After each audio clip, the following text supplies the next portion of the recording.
Welcome back to the deep dive. We have a massive stack of sources today, and frankly, if you have glanced at a news feed or a paper or even just got a text message from a friend in the last few hours, you know exactly what we're focusing on today. Oh, yeah, absolutely. It is February 20th, 2026.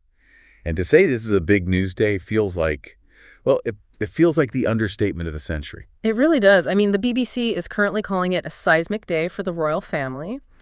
And that word, seismic, relating to earthquakes, it's doing a lot of heavy lifting here. It really is. It suggests the ground has just fundamentally shifted. We're looking at the arrest of the king's brother on his 66th birthday, no less. Yeah, it's the kind of story that just completely stops the world in its tracks. Uh-huh. But here is the thing, and this is why we're doing this deep dive today. For you, our listener, if you use the news to sharpen your English skills, or, if you just want to cut through all the sensationalism, a story this size is incredibly overwhelming. Oh, completely overwhelming. You've got legal jargon, royal protocol, decades of history. Decades of it, yeah. And intense media speculation all just mixed together in this huge bowl. Exactly. And that is our mission for this deep dive. We are not here to gossip today.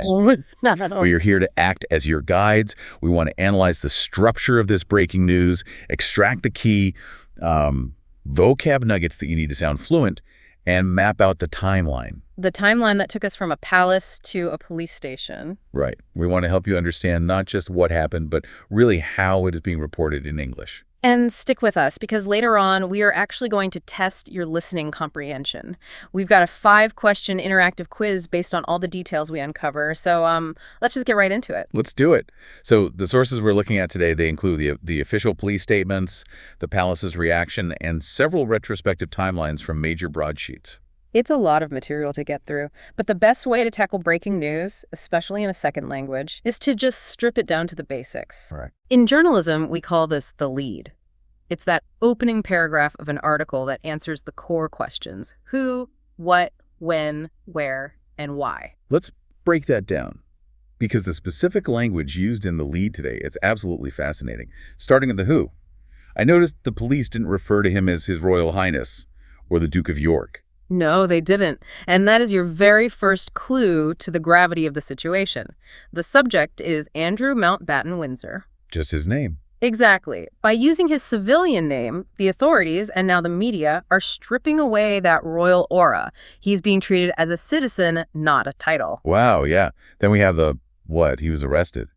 But looking at the police report, the specific charge isn't what a lot of people on social media were guessing all morning. Right. There were a lot of rumors. Yeah, it's not sexual assault directly. It is misconduct in public office. This is a really crucial distinction and a fantastic piece of legal vocabulary for you to understand. Misconduct in public office is a very specific common law offense in the UK. What does it actually mean in practice? It means the person is being accused of willfully neglecting their duty or abusing their position while holding a public office. So this connects the arrest directly to his past job as a trade envoy rather than just his private life. Ah, okay. That makes sense. It bridges the gap between, sleazy behavior and actual criminal behavior in the eyes of the law. Precisely. It gives the police a concrete legal framework. Okay, so that's the who and the what. The when and the where paint quite a picture too. 8 a.m. this morning at his home on the Sandringham estate in Norfolk. Right. And this brings us to a really vivid vocabulary word that I saw used in several reports this morning. Swooped. Swooped, yeah. The reports say police in unmarked cars swooped on his home. I noticed that too. Swooped implies something really sudden, swift, maybe even aggressive. Yeah, exactly, like a bird of prey. Right, like a hawk diving down. They didn't just knock on the door politely with a cup of tea. They moved in with force and speed. And the imagery continues with the why. The allegations are that he shared confidential official documents with Jeffrey Epstein. While he was a trade envoy. Yes. But the contrast in his circumstances is what the media is really highlighting today. One article described his ride in the back of an unmarked police car as a far cry from waving from a royal carriage. Oh, far cry from... I love that idiom. It's such a natural way for English speakers to say very different too. It is. It's a great one for our listeners to start using. If you tell your boss, hey, this final report is a far cry from the first draft, You are saying there has been a massive change in quality or substance. Good example. In Andrew's case, it highlights the tragic distance between his royal privileges and his current reality as a suspect under investigation. And speaking of under investigation, he was released later this evening, wasn't he? Yes, the official term is released under investigation. Right, and we should explain that. This is standard UK legal terminology. It means he hasn't been formally charged with a crime yet. He is free to go home for now, but the police are still building the case, examining evidence. He is definitely not in the clear. So we have the immediate facts of the lead. But you really can't understand today's arrest without looking at the timeline. No, you can't. This didn't just happen in a vacuum. The sources suggest this has basically been building for 25 years. It has. To understand that charge of misconduct in public office, we have to rewind all the way back to 2001. That is where our timeline really begins. Okay, take us back to 2001. What happened? Well, Andrew leaves the Royal Navy. And it's worth noting he was actually quite respected there as a helicopter pilot during the Falklands War. But he leaves, and he takes on a new role, UK Special Representative for International Trade and Investment. Essentially, a trade envoy. Yes, and this is exactly where the trouble starts. His job was to, as they say, bang the drum for British business. Basically, promote UK companies abroad. Right. But looking at the archives from that time, the press wasn't exactly celebrating his hard work. They gave him a rather sarcastic nickname, Air Miles Andy. Air Miles Andy. It's catchy, but pretty damning. It highlighted the public's frustration with his expenses, right? Exactly. He was taking chartered jets and helicopters for trips that easily could have been done on commercial flights. In 2010 alone, sources show he made 8 overseas trips to 11 different countries. Wow. Yeah, racking up huge bills for the taxpayer. And it wasn't just the money, was it? Because the reports from that era paint a picture of someone who was just generally difficult to work with. Boorish and arrogant were the words often used by diplomats who had to deal with him. There was this constant concern behind closed doors that he was blurring the lines. Blurring the lines between his public duties and private life. Yes. Using these official taxpayer-funded trips to pursue his own private business interests, play golf, and meet his wealthy friends. Which leads us directly to the turning point in our timeline, 2010 and 2011.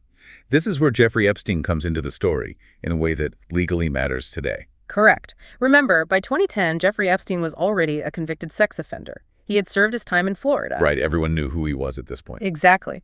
Despite that, Andrew is photographed meeting him in Central Park in New York. I think everyone has seen that infamous photo. They're walking, talking, looking very comfortable with each other. And Andrew actually stayed at Epstein's mansion during that trip. He did, and that is where the smoking gun comes in. For years, Andrew claimed he only went there to break off the friendship. He said it was an honorable thing to do in person. But the sources today are pointing to something else. The BBC recently uncovered an email exchange from just days before that New York trip. Yes, this is the critical evidence linked to today's arrest. And that email did not look like a breakup note. Far from it. The email appeared to show Andrew forwarding UK government reports directly to Epstein. Confidential documents he only had access to because he was the trade envoy. Wow. So this is the misconduct. He wasn't just hanging out with a convicted criminal. He was allegedly using his public office to feed sensitive information to him. That completely changes everything. It moves the entire narrative from poor judgment to potential crime. And looking at the timeline, the fallout from all this was slow but steady.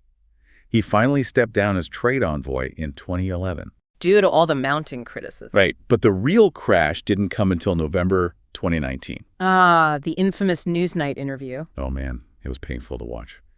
He sat down with the BBC thinking he could just explain everything away and clear his name. And instead, he practically provided the prosecution with ammunition. He denied meeting victims. He claimed he couldn't sweat due to a medical condition from the war. It was a total disaster. An absolute PR and legal disaster. It led to him being stripped of his military titles, his patronages, and his Royal Highness style. He was essentially forced out of public life, moved out of the Royal Lodge to a smaller place in Norfolk. Which brings us to today, the arrest. The culmination of all of it. I want to shift gears here and look at how the establishment reacted today. Because from an English learning perspective, the language in these official statements is just as telling as the police report. Oh, definitely. Let's look at King Charles III's statement first. Okay, I have it right here. The king said, "I have learned with the deepest concern the news about Andrew Mountbatten Windsor. The law must take its course." This statement is a masterclass in what linguists call distancing language. Notice how he says it. There it is again. Andrew Mountbatten Windsor. Exactly. The king is the head of the state. By using the full civilian name, he is signaling to the public and the entire world, this is not my brother the prince, this is a private citizen facing the law. It's a firewall. It protects the institution of the monarchy from the scandal of the individual. Precisely. And did you notice he also added a line about duty and service? I did. He said, "Meanwhile, my family and I will continue in our duty and service to you all." That is a very sharp contrast. He is essentially saying, Andrew may have failed in his conduct, but the rest of us are still here, doing our jobs, serving the country. And apparently neither the king nor Buckingham Palace were even informed in advance of the arrest. Right, the Home Secretary knew, but the palace was kept in the dark to ensure complete police independence. Which brings us to the Prime Minister, who was equally blunt today. The quote was, "One of the core principles in our system is that everybody is equal under the law, and nobody is above the law." It's a fairly standard political phrase, nobody is above the law, but seeing it applied to the king's own brother, it gives it incredible weight today. It really reinforces the independence of the judiciary. But speaking of independence in politics, there is an international angle here that we really can't ignore from the sources. No, we can't. There's a very strong reaction coming from the United States today. And this is a huge part of the "why does this matter" aspect of the news. Jeffrey Epstein was American. His crimes were largely committed in the U.S. His victims were largely American. Exactly. And for years, there has been this deep frustration in the U.S. that powerful people connected to him just seem to escape justice. Right. I saw that former President Trump put out a statement calling the arrest very sad and saying it's bad for the royal family. But the reaction from Congress seems much more pointed. It is. We are seeing politicians from both the Democratic and Republican parties, so across the entire political spectrum, looking at this arrest in Norfolk and asking a very uncomfortable question. If the British police can arrest a prince, why are Epstein's associates in America still walking free? It's a totally valid point. The Epstein files, those court documents that were unsealed, they contain the names of some very powerful Americans. They do. And this arrest might act as a catalyst, a sort of domino effect. It puts immense pressure on the U.S. Department of Justice. Because the argument is if the U.K. can hold a royal accountable for misconduct, surely the U.S. can hold its own elites accountable for their involvement. It feels like the dam might finally be breaking on this whole scandal. It really does. Okay, we have covered a lot of ground today. We've looked at the seismic news, the swooping police, the far cry from royal life. We've tracked the timeline from air miles, Andy, to the actual misconduct charge. And we've analyzed the king's very specific choice of words. So to make sure all that information actually sticks, especially for our English learners out there, it is time for our quiz. My favorite part. Let's see how much you retained. This is a chance to test your listening comprehension. I'm going to ask 5 multiple-choice questions based on what we just discussed. I'll read the options, give you a brief second to think, and then our expert will break down the correct answer. Ready when you are. All right, question 1. What is the specific suspicion for which Andrew was arrested today? Is it A, fraud, B, misconduct in public office, C, theft, or D, perjury? The correct answer is B, misconduct in public office. While there is obviously plenty of speculation about other things online, the actual legal reason for today's arrest is this specific charge relating to his time as a public official. Excellent. Question 2. How did King Charles III refer to the arrested individual in his official statement today? Was it A, His Royal Highness, B, my brother, C, the Duke of York, or D, Andrew Mountbatten Windsor? The answer is D, Andrew Mountbatten Windsor. Remember, this was a deliberate choice of distancing language to strip away the royal titles and treat him purely as a private citizen under the law. Got it. Okay, question 3. Let's go back to our timeline for this one. Which event in 2010 raised significant concerns about Andrew's judgment? A trip to the Vatican, B, meeting Jeffrey Epstein in New York, C, losing his driver's license, or D, selling a house? The answer is B, meeting Jeffrey Epstein in New York. He was photographed walking with Epstein in Central Park and stayed at his home years after Epstein's criminal conviction. This trip is completely central to the investigation. Perfect. Question 4. We talked about a sarcastic nickname given by the press. What was it? A, the Trade Prince, B, Helicopter Hal, C, Air Miles Andy, or D, Norfolk Noble? The answer is C, Air Miles Andy. This nickname highlighted the major public controversy regarding his highly expensive, publicly funded global travel while he was working as a trade envoy. All right, final question, question 5. According to our sources, what was the reaction of U.S. politicians to the arrest? A, they condemned the UK police. B, they remained completely silent. C, they called for similar accountability for Epstein's associates in the U.S. Or D, they offered Andrew asylum. The answer is C. They called for similar accountability for Epstein's associates in the U.S. As we discussed, the arrest has really intensified bipartisan calls for the U.S. justice system to pursue powerful figures named in the Epstein files. Awesome. So to our listener, how did you do? Did you catch the nuance about the specific charge? If you miss anything, don't worry at all. The beauty of a deep dive is you can always hit rewind and listen again to practice. Exactly. Before we sign off today, let's just recap those 3 key vocabulary words one last time to make sure they are totally locked in your memory. Great idea. First, seismic, meaning earth-shaking or heavily impactful news. Second, swooped, meaning to move in suddenly and swiftly, just like the police did today. And finally, misconduct, which means improper or illegal behavior, specifically by someone in a position of authority or trust. It has been an absolute whirlwind of a day, and this story is clearly far from over. It really isn't over. And I want to leave you, our listener, with one final provocative thought to mull over. The victims of Jeffrey Epstein have publicly called today just the beginning. Just the beginning. Yes. It raises a really intense question. If the dominoes are starting to fall at the very top of the British establishment, who is next? The Epstein files contain many more names, many of them very powerful, very wealthy figures in the United States. Is Andrew the only one to fall, or is the floodgate about to open entirely? That is the big question everyone will be asking in the 喜欢 days 这 to 种 come. 学习 We will 方 be 式， watching closely. 欢迎 Thank 订 you 阅 for 我的频 listening, 道， for 让 learning, 我们一 and for 起用 diving 下一 deep 个 with us 10分 today. 钟 Stay 把 curious 商业英 and 文 keep 变简单 questioning. We'll see you next time.